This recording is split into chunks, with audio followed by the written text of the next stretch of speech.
Bronze Age experience near Finny County Mayo, Fáilte Roimh. Is mise Yvonne Finn as turvagédi, agus hame anish mifin due in akale fioniha agus Lough Nafooey, I Nieshkart Conduio. This project is part of Heritage Week 2021 and it has been supported by the Heritage Council of Ireland and Mayo County Council Community Heritage Grant. I represent Joyce Country and Western Lakes Geo Enterprise. We're a community organisation who work on a voluntary basis to represent all the communities in our Geopark project region, located in South County Mayo and North Connemara in County Galway. Hope you enjoy our Bronze Age experience near Finny County Mayo, Ban Thanavas.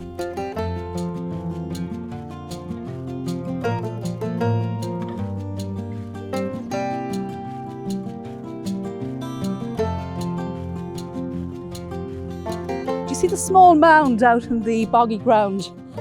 So the first time I saw this, I wasn't really sure what it was, but we have been able to establish it as a Bronze Age fulacht. So these were burnt mounds where they gathered stone, they lit a fire, they heated the stones and then they dropped them into a trough of water which allowed the water to come to boiling point. So very often they're associated with cooking, and the name in Irish comes from fulacht or wild cooking places, and they were associated with hunting and the Nafina and all the myths. This story is interwoven, so it brings us right back into prehistory. So it is the sort of place that you could easily pass by because it looks quite inconspicuous, just that it's a dry area in this boggy. You see it's all quite boggy around here. And then we see this mound, and when you look at it you can see that there's rock interspersed, and what is kind of interesting is that you see some of the rocks have this reddish colour. That is actually charcoal. So this from the Bronze Age period, probably about 4,500 years ago. This technique is found throughout Europe and the world, used in slightly different ways. So a lot of burnt stone itself is used to cook food. The other thing that they've been used for, Michael, is saunas. So the heated stones will be dropped into a trough, and you might have the equivalent of a teepee or a covered with hides or skins, like a wooden structure. And then people would go inside and have a sauna and wash. Now, that was a ritual in Native American people. And one of the things that I am always surprised about, that they're found out in locations like this. No clear habitation around them. So I'm thinking that potentially that was another use, where if you're going out hunting and you're living in a log house or with a fire always around you, you're going to have an odour or a smell, which if you're trying to trap game out in the wild countryside, you want to be as clean as possible. It could also be part of a ritual where people would have a sauna or a cleansing process before they would go out to hunt. One of the other things is, if you're trying to cure a hide, you need to scrape the fat from the hide. So again, you need hot water for some of these tasks. So if you had a successful hunt, you could have a process of brewing the beer. It would be quite weak, but having said that, this was a whole ritual that they may have had of going hunting, having a successful hunt and coming back onto the landscape here. And of course, for fire, they had to have wood. So wood was very important. Ireland once had forests of Scots pine and oak, probably Scots pine up in a location like this. And the whole area would have been completely up onto, maybe not quite the summits, but certainly the lower parts of the hills around here, all the way around. And yet today they are without tree cover. That whole process of removing the trees, it started with the Neolithic. The Bronze Age people and the Neolithic people didn't go around with stone axes or even with a bronze axe cutting down the trees. What they did was ring bark the trees. okay? If you cut the bark all the way around, it stops the tree from growing. And then in a few years' time, the tree would have fallen down naturally, and it opens up more places for cultivation and to graze their animals. That's what they were trying to do. So they knew their environment. They were clever. They adapted to conditions. These were very ingenious people. They were finding these things out for the first time. They had no other guides to go by. So and this is the critical thing, that stone and rocks in the early prehistoric periods were hugely important. The stone was really important for tools. And then stone, and knowing what sort of stones could take heat and transfer heat in water. Some stones will explode if they're put into very cold water. So they knew all these things, probably by experiment. The early geologists on the landscape were the first people. So they knew, they went out even to find the rock, to get copper and tin, to find those, and then to come up with the ingenious way of making a metal from them. You know, even initially using copper to, you know, the actual rock to make a metal, and then realising by adding tin it would improve the strength of it, okay, and the durability of. So copper and tin created bronze, and hence the Bronze Age period.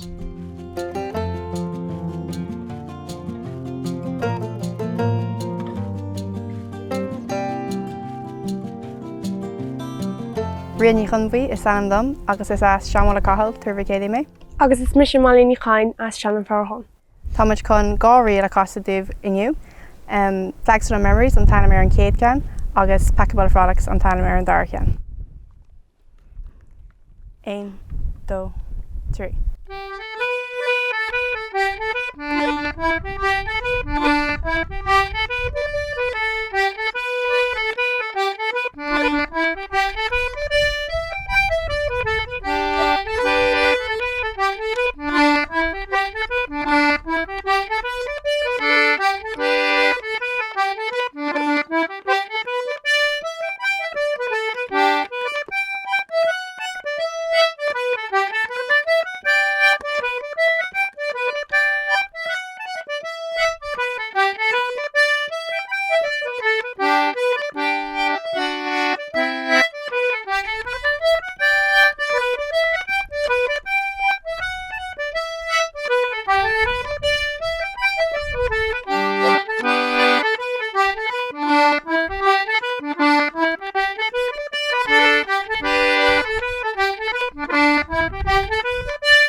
So we're actually now walking around the wall on the surface. As you can see, it's really like the foundation or base. So what we see out here is that they've probably taken the stone from the fort wall to build our modern field walls. So we've no idea of how high this wall was, but given the slope here, it wouldn't have to be too high to make it difficult to, it became easier to defend if people were trying to make their way up that slope. What we have here in this location and in a few other places is some really interesting geology. These rocks that are around here are part of the Lough Nafooey volcanic group of rocks. People were always out on the landscape looking for rocks that were useful. And what might have attracted them to this rock, well, first of all, its colour, it's quite distinctive. They may have thought it was copper, but this is not copper. This is associated with the volcanic rocks, where as the lava was cooling, and remember it's in under the ocean, so it's cold water.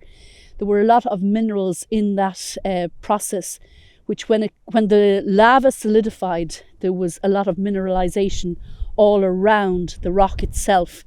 And so we call these cherts. Sometimes when they're a particular colour, like red, we call them jasper. Just to indicate they're all of the one type, we often refer to them as chert. The chert is useful for tools, but you can see because of the heat process, a lot of the rock is very fractured. So when you go to try and use that for tools, it'll probably crack and split. But I'm sure they were looking for pieces of rock that were useful to make tools from. Some of these cherts can also be used to start fires. When you strike them together, they'll create a tiny little spark, and that's enough. I mean, they were extremely skilled at lighting fires. You get the average human being, and if they go out to light a barbecue or a fire outside, they can't get it lit because they actually don't understand the process of it. But these people needed to know that because they had, in order to survive, they had to have fire. So I think the attraction to this location may be partly geological for these reasons, and they seem to have certainly some of these very coloured rocks in the wall of the fort. Maybe they were just lying here and they're just using whatever rocks were to hand. But as we walk along, there's another beautiful example just up here that I'll show you. Yeah. So I think it's worthwhile to see that. Yeah. Okay, so this is probably the best example where we can see the two colours in association with one another, which is probably why we call them cherts. The reddish colour is usually referred to as jasper, but they really are very closely related, and it may be due to the difference in colour, may be due to the cooling process. So you can see the green band is on the outside and the red band is reddish colour is more inside. This is the rock itself. It would have been cooling. So all of this heat process gives the colour and gives the chemical mix beside the lava is giving us this mineralisation. So it's a very distinctive colour. So it did attract Neolithic. We think of Newgrange and the colour on the front of the tomb, the white and black arrangement. And then in other locations, in various other places in the world, in Spain and many other locations, prehistorical sites are associated with particular types of geology, things that are different or that they have unique properties. I've mentioned the properties of being useful for lighting fires, getting the spark. That could be a reason where they would see certain types of rocks as significant. So that's why finding these rocks on the wall of the fort, did they associate them almost with magical powers, and that would be protecting them in a sense from either the invaders, So, the one thing about geology is we can do a lot of speculation. We have to stick to the science for the most part. So we would need to get some carbon dating of if there was any artefacts found here. But for the time being, we're certainly allowed to speculate and get the best story possible.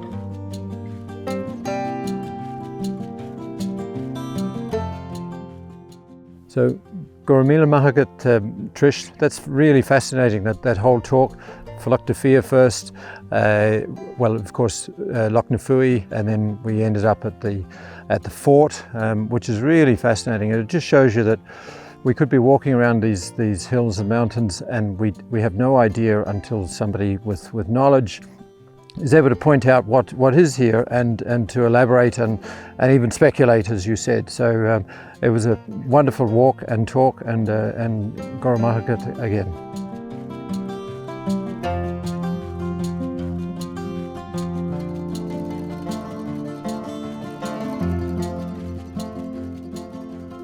Hi, my name is Sean Finn and I'm a local musician from Termakiti. I'm going to play a Bob Dylan song now. This is Don't Think Twice, It's Alright, and it's from his second studio album, Freewheelin' Dylan.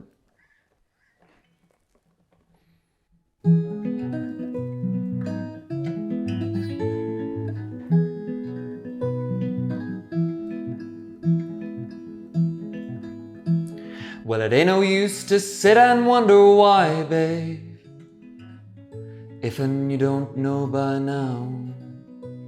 And it ain't no use to sit and wonder why, babe, it'll never do somehow. When your rooster crows at the break of dawn, look out your window and y'all be gone. You're the reason I'm a-traveling on. Don't think twice, it's alright.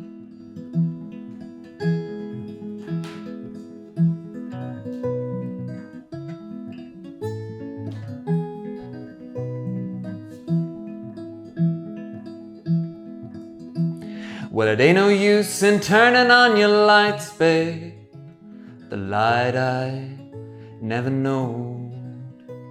And it ain't no use in turning on your lights, babe, I'm on the dark side of the road. I'm a-wishing there was something that you might do or say to try and make me change my mind and stay. We never did too much talking anyway.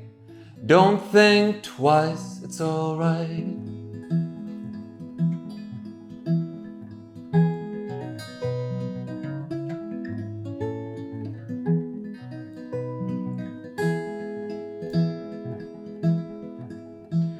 And it ain't no use in calling out my name, gal, like you never done before. And it ain't no use in calling out my name, gal, I can't hear anymore. I'm a-thinking and a-wondering, walking down the road. I once loved a woman, a child I am told. I gave her my heart, but she wanted my soul. Don't think twice, it's alright. So long, honey babe, where I'm bound, I can't tell. Goodbye's too good a word, babe, so I'll just say fare thee well. I ain't sane, you treated me unkind, you could have done better, but I don't mind. You just kinda wasted my precious time. Don't think twice, it's alright.